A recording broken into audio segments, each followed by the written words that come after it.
Oui, Christopher Gigès, bonjour. Bonjour. Merci d'avoir accepté notre invitation parce que on va revenir sur les nombreuses annonces effectivement qui ont été faites hier. On rappelle un déconfinement qui va se desserrer progressivement et l'entrée en vigueur du pass sanitaire. On va revenir là-dessus. Peut-être une question, d'abord de philosophie générale. On sait que le relâchement, le desserrement plutôt que le relâchement du confinement est lié à un certain nombre d'indicateurs. Aujourd'hui, est-ce que ces indicateurs évoluent favorablement? Est-ce que c'est ça qui a poussé le gouvernement aussi à desserrer les taux? Oui, déjà, on n'est pas dans une phase de déconfinement. On est dans une phase de confinement adapté. Enfin, les termes sont importants. Sont importants puisque on a 3 indicateurs qui sont le taux de vaccination de la population, le taux de saturation des hôpitaux, le taux d'incidence qui est le nombre de cas rapportés sur 7 jours. Et c'est l'analyse de ces différents indicateurs qui nous ont permis aujourd'hui de pouvoir proposer des mesures de confinement adaptées. Il avait été annoncé par le président du gouvernement et le haut-commissaire 15 jours supplémentaires avec, si ces indicateurs étaient évolués dans le bon sens, la possibilité d'adapter le confinement. C'est ce qui a été fait. On voit que le taux d'incidence est passé en quelques semaines de 1200 cas à 452 cas, donc une évolution qui est positive. La vaccination a augmenté.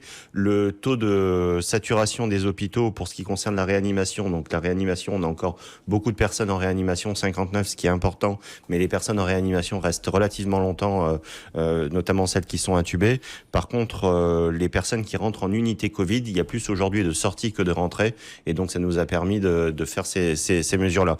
Par contre, ça reste des taux qui restent importants et inquiétants, et donc nous resterons extrêmement vigilants dans les prochaines semaines sur l'évolution de ces indicateurs. Tout ça pour dire qu'à partir de lundi prochain et de l'entrée en vigueur de ce déconfinement progressif ou adapté du pass sanitaire, il faut encore être très très vigilant. On est loin d'être sorti de l'épidémie. Oui, on est loin d'être sorti de l'épidémie. Vous voyez, il y avait encore 8 décès hier. Ce que je disais, on a pu avoir les chiffres de la réanimation qui restent encore importants.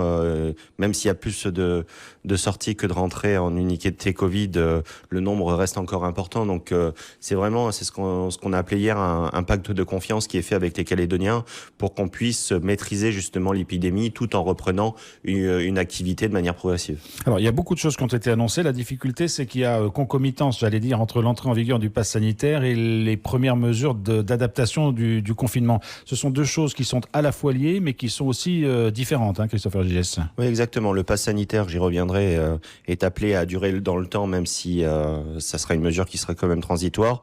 Et les mesures de confinement adaptées seront annoncées semaine par semaine en fonction de l'évolution des indicateurs. Sur les mesures de confinement adapté, le port du masque reste obligatoire, le couvre-feu reste de mise, même s'il est décalé de 21h à 22h justement avec l'ouverture des restaurants. Le télétravail est privilégié, les gestes barrières sont toujours et de distanciation sociale sont encore maintenus et les déplacements sont encore limités à un rayon de 10 km autour de son domicile.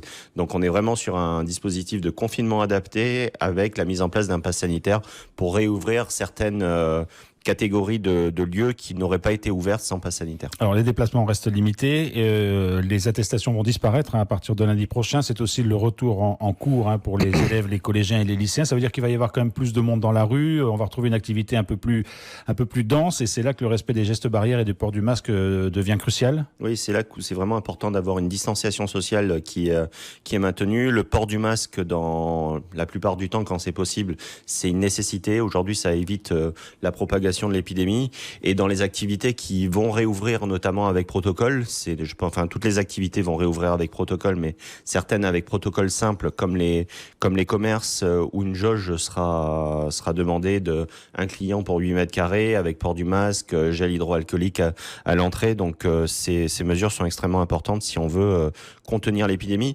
On a pu annoncer hier que dans les prochains jours, on pourrait annoncer l'ouverture de nouvelles activités en fonction d'une évolution positive, notamment du taux d'incidence, mais on ne s'interdit pas, si les taux ne sont pas bons, de prendre des mesures plus strictes pour limiter l'épidémie. Donc dans le cadre de l'adaptation du confinement, il y a l'ouverture des commerces, vous l'avez rappelé, ce sont tous les commerces qui vont pouvoir rouvrir. Oui, c'est tous les commerces qui pourront ouvrir, ainsi que les rayons des grandes surfaces qui étaient considérés comme non essentiels. Il y avait un débat un peu technique sur, vous l'avez dit, un client pour 8 mètres carrés, d'autres pensent que c'est un client pour 20 mètres carrés, c'est bien un client pour 8 mètres carrés pour les magasins, c'est la jauge qui a été définie par la DAS. Ouais, c'est bien bien un client pour 8 mètres carrés. Il y avait un débat sur un client pour 20 mètres carrés, mais des longs échanges ont été faits avec la Fédération du commerce, la DAS, la DTE, les différents services du gouvernement pour arriver à cette jauge, arriver à ce protocole qui est au final quasiment le même de ceux qui ont été pratiqués pour les 2 premiers confinements. Alors il y a d'autres ouvertures qui vont se faire et auxquelles les Calédoniens pourront participer, mais avec le pass sanitaire. Est-ce qu'on peut citer ces activités sans expliquer, parce qu'on va venir sur le pass sanitaire de façon spécifique?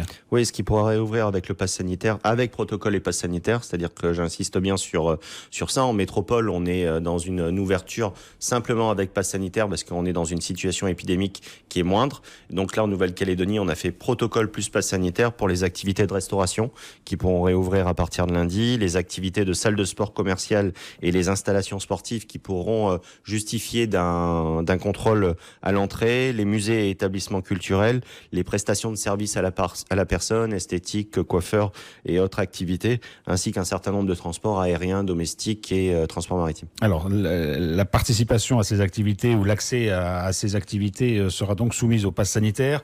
On va prendre un peu de temps pour expliquer ce qu'est ce pass sanitaire. D'abord, à qui est-il destiné? Qui pourra être détenteur d'un pass sanitaire? Il y a plusieurs critères. Déjà, ça sera pour les personnes de plus de 18 ans, parce qu'on voit en métropole, ils l'ont lancé il y a plusieurs mois de ça. On était sur ce critère de plus de 18 ans. Ils viennent de passer à plus de 12 ans. On a considéré en Nouvelle-Calédonie d'avoir cette période de transitoire de le mettre pour les personnes de plus de 18 ans. Ensuite, il y a plusieurs critères pour avoir un pass sanitaire. Il y a le critère de la vaccination. Le critère de la vaccination, il faut avoir un schéma vaccinal qui est complet. Un schéma vaccinal complet sur des vaccins Pfizer et Moderna, vaccins d'ARN, c'est 7 jours après la 2e dose. Pour les vaccins de Janssen, c'est 7 jours après l'unique dose. Ensuite, il y a la possibilité de se faire tester, donc avec un test qui est de moins de 72 heures. Et enfin, il y a les personnes qui sont considérées comme guéries. Et donc, considérées comme guéries, c'est un certificat de rétablissement qui est un test de plus de 11 jours et de moins de 6 mois. Alors, l'attestation doit être fournie par un médecin? Oui, en cas de guérison. Oui, l'attestation doit être fournie par un médecin et le QR code généré par les tests doit être fait par un professionnel de santé. Alors, est-ce que tous les tests permettent d'avoir accès au QR code qui permet d'obtenir le pass sanitaire? Non, pas tous. C'est-à-dire que les tests PCR et les tests, ce qu'on appelle les tags antigéniques qui sont pratiqués notamment en pharmacie ou chez les professionnels de santé, donneront la possibilité d'accéder au pass sanitaire. Pour l'instant, le QR code sera généré que pour les tests antigéniques, mais c'est en cours avec le PCR. Mais l'attestation PCR servira également pour justifier de son bon état de forme. Son bon état de forme, pardon. Mais par contre, ce qu'on a autorisé, les autotests ne seront pas considérés à ce stade pour le pass sanitaire. Alors, si l'on remplit ces critères, si l'on est éligible entre guillemets au pass sanitaire, qu'est-ce qui se passe ensuite? Ensuite, on peut accéder à un QR code qui est scanné par une application mobile qui est tous anti-Covid. Donc, on peut le présenter lors des différents lieux qui sont éligibles aujourd'hui au pass sanitaire. Et si vous répondez aux critères, il y a un petit icône vert qui apparaît. Si vous répondez pas aux critères, il y a un petit icône rouge qui apparaît. Alors, du point presse quotidien, vous expliquerez de façon technique comment on peut avoir accès à cette application, comment télécharger.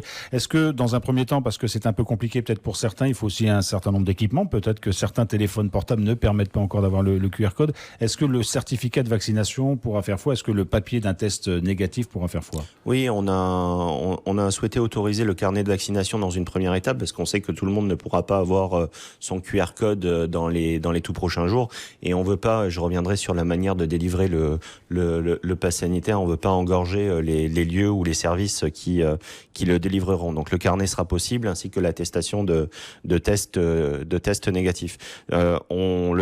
Le pass sanitaire, c'est quelque chose qui est numérique, mais c'est aussi quelque chose qui est papier, puisqu'on sait que tout le monde n'a pas de smartphone accessible, et donc on n'a pas voulu priver des gens qui sont éloignés du numérique de cette possibilité.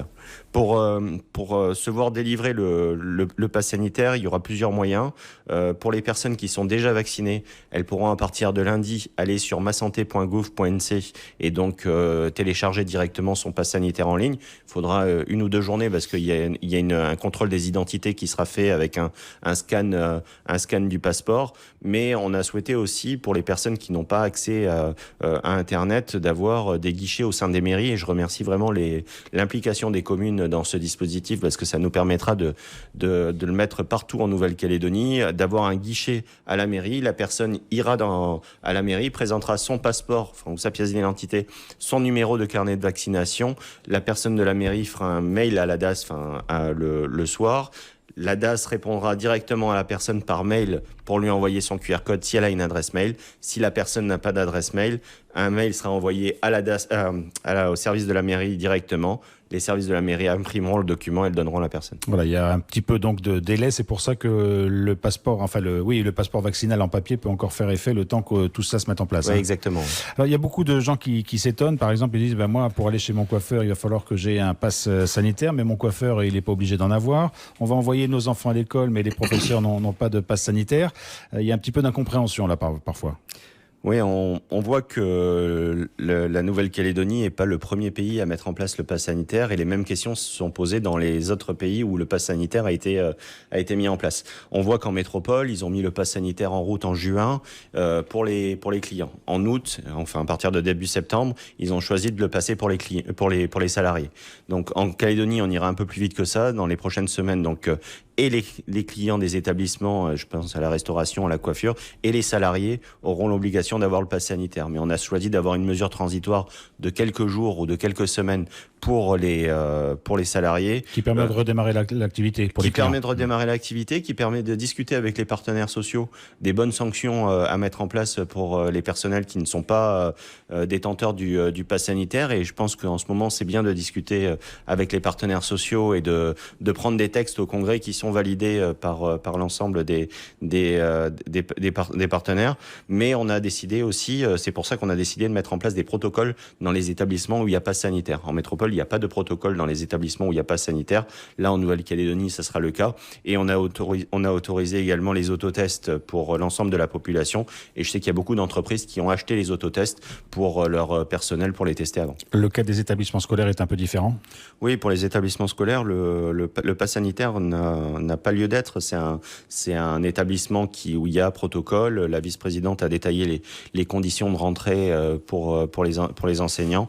Donc, dans aucun pays, il y a de pass sanitaire pour l'éducation. Ce qui est l'occasion de rappeler une fois encore que le respect des protocoles est essentiel pour contenir l'épidémie. Oui, vraiment. On voit que le pass sanitaire, c'est quelque chose qui donne des facilités aux vaccinés, puisqu'ils ont leur carnet ou leur QR code, où c'est beaucoup plus simple, c'est beaucoup plus contraignant de se faire tester toutes les 62 heures. C'est pas très agréable, et on envisage à terme de rendre payants les tests pour les personnes qui sont non vaccinées, mais ça sera dans une seconde phase. Mais le principal, c'est le respect des gestes barrières, le port du masque et la distanciation sociale. On voit que le pass, c'est pour accéder à un certain lieu de loisirs. Les restes de protocole, c'est pour tous les lieux. Christopher Gigès, merci beaucoup d'avoir été avec nous. Une dernière question. Tout ça entre en vigueur lundi. Jusqu'à lundi, on est soumis évidemment au confinement strict qui a été décidé début du mois de septembre. J'imagine que vous pensez déjà à la suite, mais tout dépendra évidemment de l'évolution de l'épidémie et des fameux indicateurs. C'est vraiment les critères. Oui, c'est vraiment les critères. Là, on a décidé de faire confiance aux Calédoniens. Ils ont été remarquables dans la première phase, puisqu'ils ont respecté le confinement, ce qui a permis de faire baisser le taux d'incidence. Ils se sont fait vacciner. Maintenant, on va évaluer les critères que j'ai pu citer au cours de l'émission, et on verra si on ouvre d'autres activités la semaine prochaine, si on reste sur cette phase-là, ou si on sera contraint de revenir un petit peu en arrière. Donc, c'est un vrai pacte de confiance qui est passé avec eux. Merci beaucoup d'avoir été avec nous. Merci.